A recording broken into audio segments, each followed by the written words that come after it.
on Plugged In, drowning in plastic. 8 million metric tons of it ending up in our oceans each year. It's not just clogging up our waterways, it's also killing our wildlife.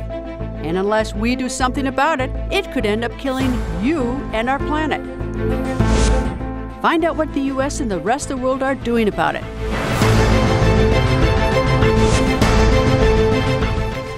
Welcome to Plugged In. I'm Greta Van Susteren. The world is literally drowning in this stuff, and we are all part of the problem. Around the globe, we humans buy more than 1 million plastic bottles every minute. That's more than 1 billion plastic bottles every day. And despite our best efforts, less than half of it will be salvaged for recycling. Most of it ends up in our oceans. More on the world's growing plastic waste problem from VOA's Kevin Enochs. 8 million metric tons of plastic find their way into the world's oceans every year. In Gabon, the beaches are littered with it. In the Drina River, which flows between Montenegro, Serbia, and Bosnia, it creates islands of floating garbage. In Australia, plastic straws litter the ocean floor offshore from Sydney, Australia. We are slowly drowning in our own waste. We have thrown so much garbage into the sea, and it has reached coasts where there are not even people, but there is already garbage. It is very sad to see animals that have died, to see nests of birds that are mixed with garbage. Efforts to pick up all that trash are growing, but with so much going into the world's waterways, small grassroots efforts cannot hope to keep up. We have so much plastic garbage. We believe that between 100 and 200 tons of plastic garbage is dumped daily, and that is enormous. When we have river flooding or something similar, we can see the result. Tons of garbage floating in the rivers. In Australia, after a summer of picking straws off the ocean floor, a team of volunteers plucked over 2,000 straws out of Manly Cove. To put that in perspective, Australians use 2.9 billion straws a year. But even when local efforts to pick up all that garbage are making an impact, there's a much bigger problem. In countries that have well-established recycling programs, all that plastic waste has to go somewhere. Until recently, the Chinese were doing a booming business, dealing with an estimated 45% of the world's throwaway plastic. That is until 2018, when Beijing abruptly banned all plastic imports. And a lot of that plastic is ending up in places like Malaysia, Vietnam, and Thailand. Before the China ban, they just sent to China for recycling, but they do not take this further step to ensure those recyclable are properly recycled. And now, after the China waste ban, they just find another new places to send their recyclable to. And none of these countries have the recycling infrastructure in place to deal with that trash. So it ends up going back into the environment, or it is being disposed of in ways that are putting local people at risk. They just dump the non-recyclable plastic or the reject product, and then they burn in the backyard of this factory. So those toxic fumes actually already cause a lot of health problems to our residents. And these countries are beginning to follow China's lead and cap the amount of plastic waste they're willing to take in. We are killing ourselves by using too many plastic. We too depend on plastic. Please manage and handle your own trash. Don't dump to our country. At a recent United Nations conference in Geneva, 180 countries discussed a proposal to force plastic waste exporters to receive permission from destination countries in advance, a system known as prior informed consent. But environmental activists say the ultimate answer has nothing to do with recycling, but with moving away from our throwaway plastic culture. And fast. Kevin Enochs, VOA News. Tons of garbage are also being dumped on some countries, along with the plastic they agreed to recycle. The world's garbage is also piling up. And where to put all of it has become an urgent issue for the planet. One that created a big stink recently between the Philippines and Canada when Philippines President Rodrigo Duterte recalled his ambassador to Canada and declared war against Canada for shipping tons of waste to the Philippines. Since 2013, a private Canadian company which received the contract to dispose recyclable waste to the Philippines has delivered more than 100 shipping containers of trash marked as recyclable materials. But it turns out a lot of it, some 2,500 tons, was made up of non-recyclable household waste, everything from food to disposable diapers. Philippine authorities considered it an insult and threatened to go to war over the dispute and gave Canadian officials a May 15th deadline to repatriate the trash. Canada has agreed to take back 69 containers, some 1,500 metric tons of rotting garbage back to its shores, ending the diplomatic row over trash between the two countries. So where's all this plastic, all this garbage going? Well, just over 2,000 kilometers east of the Philippines is the Mariana Trench, the deepest known point in the world. It is so deep that very few humans have ever been to the bottom. That was until last month when a diving team of explorers ventured 35,850 feet in a specially equipped submersible craft to touch this lowest point on Earth. What they found at the bottom of the world left a lot of people stunned. You guessed it, plastic trash. One of those deep-sea explorers, Victor Vescovo, is my next guest. He's a Texas businessman, investor, and co-founder of Insight Equity Holdings. He was a naval officer before trying his hand in business, but these days, he prefers the well-deserved title Undersea Explorer. He joins us via remote from Dallas, Texas. Thank you for joining us, sir. My pleasure. Thank you for having me. Okay, you've been to the top of the mountains, and you've also been to the bottom of the ocean, but let me go to the Mariana Trench, which is the deepest. What did you see down there? Well, it was a beautiful place. It was quite pristine, or it looked that way. But unfortunately, I did see one piece of man-made contamination. We're still not completely sure what it was, but it could definitely have been plastic. It had printed material on it, unfortunately. When you went down there, were you unable in your vehicle to collect anything? Is it just an observation? Yeah, we're designed to collect rock samples and things of that nature, not something so fragile as something like a small piece of plastic. But I think the real danger that our scientists on our team discussed was the fact that most of the contamination that's down there we can't even see. It's microplastics. And it is now believed that most plastic that ends up in the ocean actually degenerates into a very small piece of plastic that we can't see, that unfortunately are consumed by a lot of marine life. How long did it take for you to get down there, and how long were you down there? It took about 4 hours to go from the surface to the bottom of the ocean, and I actually spent the most time anyone's ever spent down there, about 4 hours, trying to survey as much of the bottom as I could, and then another 4 hours to get back up. So a 12-hour mission. Was it what you expected? It was even more peaceful than I expected. It's a very deep place. No one really goes there, and completely dark most of the time. But I did see life. One of the first things I saw in the first 10 or 15 minutes was something called a holothurian, or a sea pig, that was completely translucent. And at first I thought it was a carcass of an animal, but it was gently undulating on the bottom of the surface. And so here we have these life forms that are on the bottom of the ocean, surviving somehow in 16,000 pounds per square inch of pressure, near freezing cold, and yet they're thriving. And unfortunately, they're accompanied by some of the waste that we're creating here on land. Did you see any new life in any form that we don't see, higher up in the water in the oceans? We're not sure. The organism that I saw, we're still trying to figure out exactly what it was and if it's genetically different enough to constitute a new species. We believe that we did, but there's also a lot of microorganisms that we can't see with the naked eye.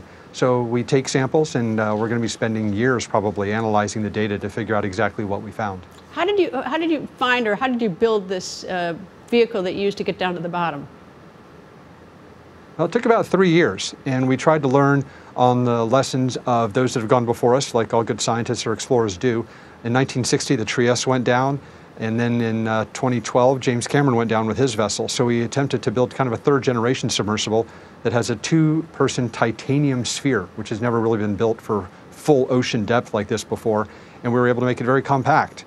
And so over all this time, we've been able to perfect the design. We tested it significantly in many different oceans, and then we were ready to take it down. And we were very fortunate. We were able to dive 5 times to the bottom of the ocean in just 10 days, where it had only been dived twice in the last 59 years. Do you feel anything physical going down that deep? I realized that the vehicle was designed to make it as easy as possible for you, but could you tell any difference? No, actually, because the titanium is so strong and so thick, it was able to stay at 1 atmosphere, just like up here on the surface, the entire dive. It got a little bit cold, because the ocean deep down that far gets just above freezing, and over time the capsule cools down to the temperature of the water. So you have to wear a hat, gloves, and a thick sweater, but other than that, it's not that bad. If something catastrophic had happened, how long could you have stayed down there in that vehicle waiting to be rescued? Well, it depends on just how catastrophic. If there was some kind of structural failure, I probably wouldn't even know it, and I wouldn't be coming back up. But the capsule has life support to sustain one person for 9 days and 2 people for 4 days. But when you're down that deep, no one's really going to come and get you. Is there any way, didn't you want to sort of scoop up the bottom of the trench and bring that back? Yes, we actually have 3 robotic landers that go down with the submersible that act as navigation beacons on the bottom of the ocean.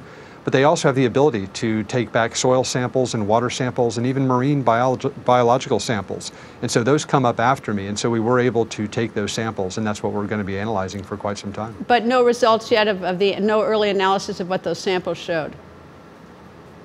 No, not quite yet. Scientists are very careful in how they analyze their samples and then, eventually publish their results that are peer-reviewed.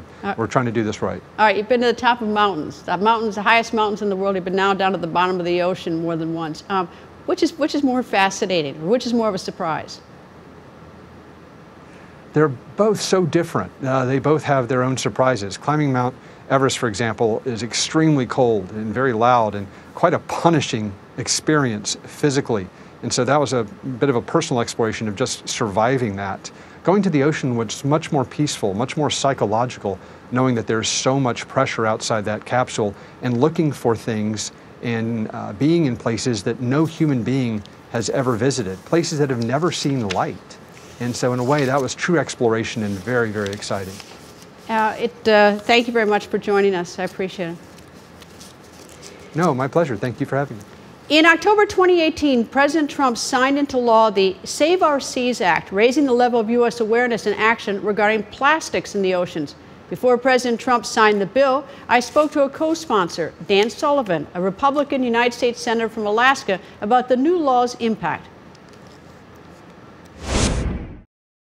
What we thought we needed to do was provide significant funding to NOAA for cleanup throughout the whole country, for states to actually declare ocean debris emergencies. So for example, when you had the big crisis in Japan, the Fukushima accident there with the tsunami, a lot of what happened in terms of ocean debris washed up on Alaska's shores. Alaska, as you know, is a big state. We have more coastline than the rest of the lower 48 states combined. So a lot of the pollution that comes from Asia ends up on Alaska's shores, but it ends up everywhere. So NOAA would be fully funded to do cleanup.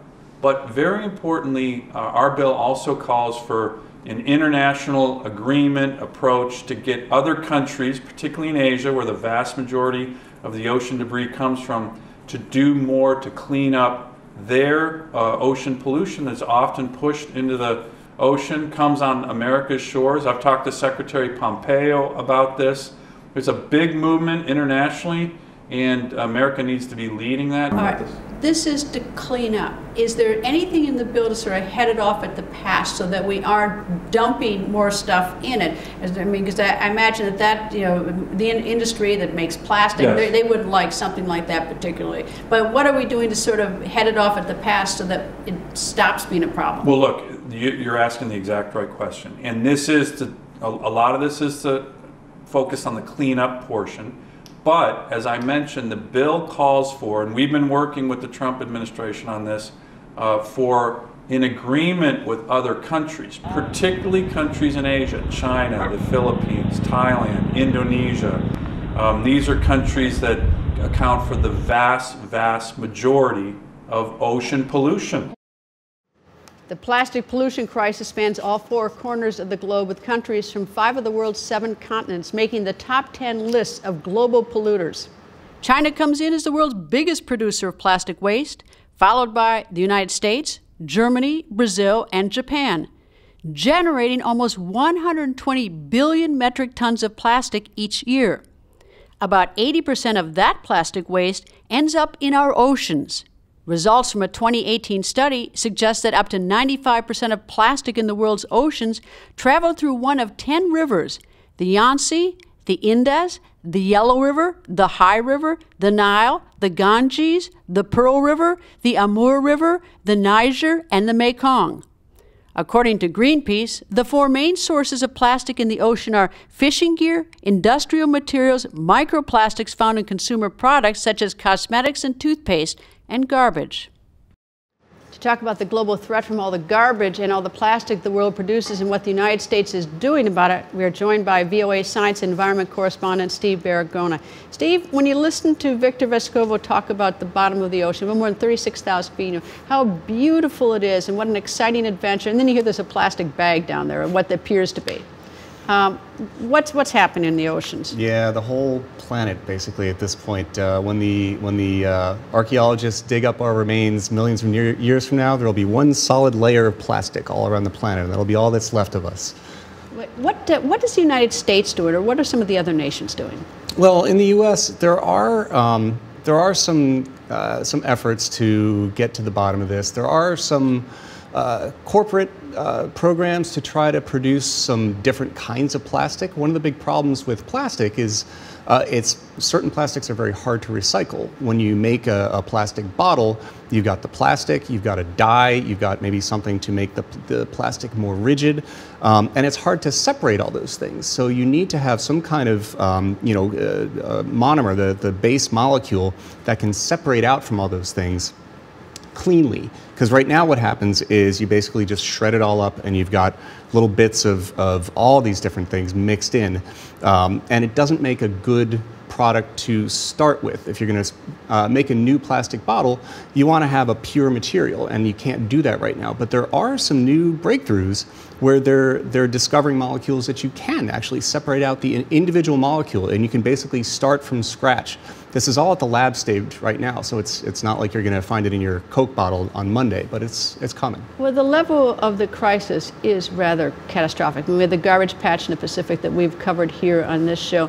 And then you read about microplastics, about fish eating microplastics, and then the fish eating. You think, in the state of Illinois, the middle of the country, you think you don't have to worry about problems like that. But when you get your fish from one of the coasts, you might be getting microplastics in your meal, if indeed that's happening. Yeah, there's basically everything that we produce that's made of plastic just breaks down into smaller bits of plastic. It doesn't really degrade the way that a paper bag or something does.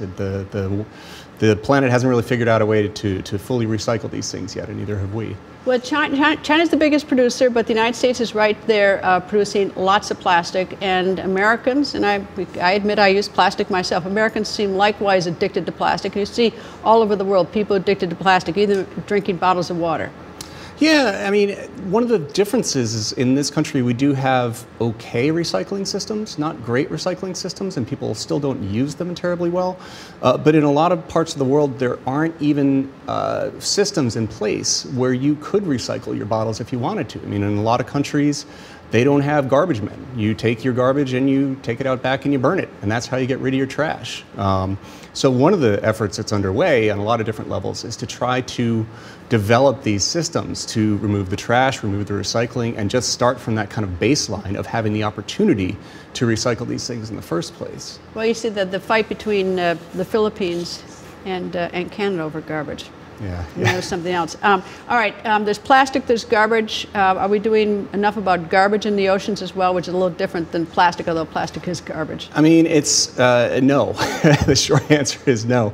I mean, it's all, you can go to places like in Baltimore, and there are some interesting attempts to raise awareness while you're also collecting the garbage. There's, I think it's called Ms. Trashman. It's like this big machine that basically scoops plastic bottles and trash and everything out of the waterway, and it's become sort of a tourist attraction. Well, when I was growing up, we had glass bottles, and you brought a bottle back and you got 2 cents. Maybe we need to go back, at least to that point, is to have some sort of, you recycle and you get some money for it, because we might see more people recycling. Yeah. Anyway, Steve, thank you. Sure. For many reasons, the world has a love-hate relationship with plastic. One, it's convenient and cheap, but it's also very problematic because plastic, which is a byproduct of oil, degrades very, very slowly. Finding environmentally safe alternatives is a big challenge, but a London startup is hoping to change that with a little help from lobsters. VOA's Marcus Meyer-Gallen reports. We use it all the time, plastic packaging for pills, plants and groceries. But these products are special, because instead of polluting the seas, they come from the sea. Lobster shells are the main ingredient for this alternative to conventional plastic. A London-based startup called The Shellworks wants to replace unsustainable materials with environmentally friendly ones. The startup sees potential in seafood waste. We identified within that actually seafood waste is something that's not being looked at, but within crustacean shells there's a really valuable biopolymer called chitin. So we sought to kind of extract this chitin from the shells and see whether we could find an alternative to single-use plastics. To do this, the team crushes the lobster shells and extracts the chitin. Adding a little bit of household vinegar forms a dense liquid, which can then be shaped into the desired form, like a plastic bag. It's antifungal and antibacterial, which means that it would be really interesting for storing foods. And at the end of life, it's actually a non-polluting fertilizer. So even if you had a bag at home, you could just chop it up, throw it into your plant pots, and it would just help them grow. That would mean less plastic polluting the environment. But is this alternative viable on a large scale? The Shellwork team says yes. At least in cities, lobster shells are readily available as food waste from big restaurants. We've been trying to understand how we could scale this, and we reached out to one lobster chain within London. And what we found is they actually have 375 tons of lobsters going to waste every year, which means chitin content-wise, that's 125,000 kilograms. And from that, every year, we could make about 7.5 million plastic bags. Lobster shells alone won't be able to replace the plastic we use every day, but they could be a piece of the puzzle of creating a more sustainable product cycle. Markus Meyer-Gehlen for VOA News, Washington. A popular social media blogger says it's going to take more than government policy and international agreements to solve the world's plastic problem. Bea Johnson says it's up to each and every one of us. She's the best-selling author of Zero Waste Home, which has been published in 25 languages, and she's been asked to speak in more than 65 countries and has more than 350,000 followers on social media. Thank you very much for joining us. Thanks for having me. First of all, what is a zero waste philosophy? What is that? Well, zero waste in the home aims at, of course, trying to eliminate as much trash from your life. What it does, though, is that it actually translates into a simpler life, a life that's based on experiences instead of things. What made you adopt a zero waste home? Well, back in 2006, we were living in the suburbs of San Francisco, but had to drive to go to the grocery store, restaurants, schools. And we decided to relocate to be closer to a town so we could have amenities within walking or biking distance. But before finding the right house, we rented an apartment for 1 year and only moved in with the necessities. And that's when we discovered the advantages of a simple life. And then that led us to also read books and watch documentaries on environmental issues, which made my husband and I sad thinking about the future that we as parents were creating for them. And that's what gave us the motivation to change. We watched our energy consumption, our water consumption, and then eventually I started questioning our trash. And in trying to find ways to reduce it, one day I found the term zero waste, which back then was a term that was used in the manufacturing world, and a term also used to describe waste management practices at a municipal level. It was not a term used to describe something you do at home. But seeing that term gave me a goal. Is it difficult? I mean, a lot of people have a hard time going from being meat eater to vegetarian and then to vegan. How difficult was it for you and your family, because you have children too, to have to go from a probably more complicated lifestyle with more things, more stuff, to this zero waste home? Yeah, when we started, there were no books, no blogs, no guide on how to eliminate trash at home. So we had to test a lot of things. We tested a lot of extremes, and I also had to pick up the phone and call my mom, my grandma, and my mother-in-law and ask them, like, how the heck did you guys do it before this consumerist society? But over time, we found alternatives that were simple, alternatives that we could see ourselves sticking to in the long run, and that's when zero waste became a lifestyle. You know, in reading about you, I've even found that you don't have that many clothes, but you seem to be able to take a small amount of clothes and make 50 outfits out of them. Yes, I own 15 pieces of clothing, and I'm a fashion student, or I'm a fashion graduate, and you'd think that in order to be fashionable, you have to have a lot of clothes, and the more clothes you have, the more options you have, but I found that it's not the case. My 15 pieces of clothing indeed allow me to create more than 50 looks. I've simply chosen items that are super multifunctional, and that can take me from basically a TV set to the country for a hike, to a wedding, from Alaska to Guadeloupe, lots of different types of climates and activities. All right, if you go to the grocery store and you get, for instance, you get corn, then you get potatoes, and you're going to get, maybe you'll get some meat, depending on what you eat, maybe something. You've got packaging. What do you do with? I mean, we don't. Okay, explain that, because I think that's the issue. Because almost it seems like what people buy for the most part has packaging. And what do you do with the packaging if you're going to be a zero waste home? I guess you don't buy anything that has packaging to start with. Exactly. So in order to get to very little trash, on a yearly basis for our family, and this is what we produce for our family of 4 in a year, we follow my 5 rules in order. And the first one is to refuse the things that we do not need. The second is to reduce what we do actually need. That means living simply. But the third rule is to reuse, and that means swapping disposables for reusables, including going grocery shopping with a kit of reusables. So we've been living this way for more than a decade, and now we would never think of going to the grocery store with our kit of reusables. So what we take with us to the store are totes, cloth bags for anything dry, like flour, salt, sugar, cereal. We bring also glass jars for anything wet, like meat, fish, deli, cheese, peanut butter, olive oil. And we also buy bread using a pillowcase, and we buy eggs from the farmer's market, where you can also buy them loose. We have, basically, we're taking advantage of the things that are available, that are sold unpackaged in our town. I've actually created a bulk finder. It's a web-based app on my blog, zerowastehome.com, that has allowed for the global zero waste community to share all the bulk locations that they discover throughout the world. So we have 46,000 locations that have been entered in 160 countries. So if you want to buy also your food without packaging and you don't know where to start, you can just check the app. All right, we only have 20 seconds left. Do you see other people catching on to your zero waste home movement? Well, people already have. What we have done in our home has initiated a global movement. There are thousands and thousands of people doing this throughout the world, and some of them have even been inspired to open unpackaged stores. Others launch lines of reusables, but also with this movement growing rapidly, it's attracted the attention of very large corporations who are now also offering products in reusables, so it's a huge win. Bea Johnson, thank you very much. She's the author of Zero Waste Home. Thank you, Bea. Before we go, an update on the ongoing protests in Sudan, and it's not good. Sudan's pro-democracy protesters, in their bid to push the country's transitional military council to step aside and make way for a civilian-led government, are still pressing on with their campaign of civil disobedience. Protesters have now begun organized labor strikes, which have shuttered businesses in the Sudanese capital city of Khartoum and other cities in the country.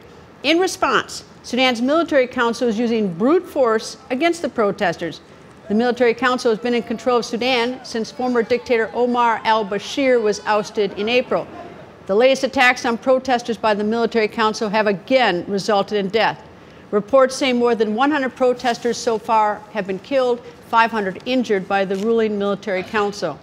The African Union has suspended Sudan from all activities over this deadly military crackdown on protesters, stating that the suspension would last until Sudan's military hands over power to a transitional civilian authority. Of course, we're going to keep you posted as new information arises.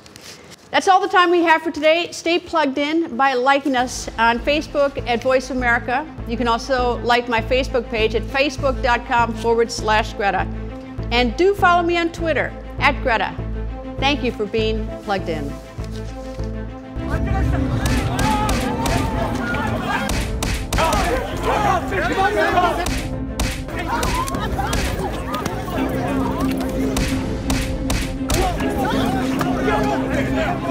Thank you.